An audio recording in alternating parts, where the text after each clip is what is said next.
بسم اللہ الرحمن الرحیم۔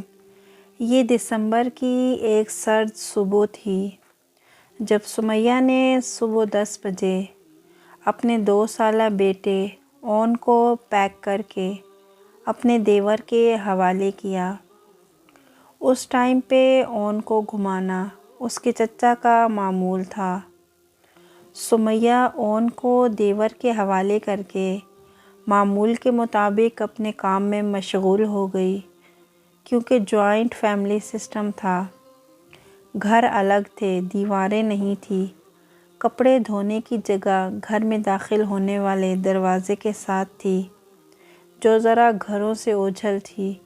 اون کو گئے ہوئے 2 گھنٹے ہو چکے تھے۔ سمیہ کی نظر جو اس منظر پر پڑی وہ بے ہوش ہو گئی۔ اس کی نند اون کا لاش ہاتھوں میں لیے چیختی آ رہی تھی۔ ہوا یہ کہ کل جو کپڑے دھوئے گئے اس کا صاف پانی، جس میں کپڑے دھونے کا سارا سرف مکس تھا، ایک بڑے ٹب میں رکھ لیا گیا، کل کام آئے گا۔ سمیہ کے دیور نے جو اون کو اتارا، اپنی ماں کے پاس خود ہی چلا جائے گا۔ اون بچہ تھا، ٹب کے پاس کھیلنے کے لیے اوندھا ہوا۔ اس کی ٹانگیں اوپر، سر نیچے تھا۔ ٹب بڑا تھا، بچہ چھوٹا تھا۔ پانی کم تھا مگر زہریلا تھا۔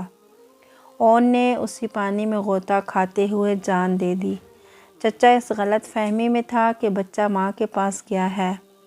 ماں اس غلط فہمی میں تھی کہ بچہ چچا کے پاس ہے۔ پھپھو نے دیکھا کہ اون بے ہوش ہو کر اوندھے منہ ٹب میں پڑا ہے تو اس کی جان ہی نکل گئی۔ اس لیے اپنے بچوں کا بہت زیادہ خیال رکھیں، ٹب وغیرہ میں پانی نہ رکھیں اور ڈگی کے اوپر بھی ڈھکن مضبوطی سے دیں، کیونکہ بچوں کا بہت زیادہ خیال رکھنا پڑتا ہے۔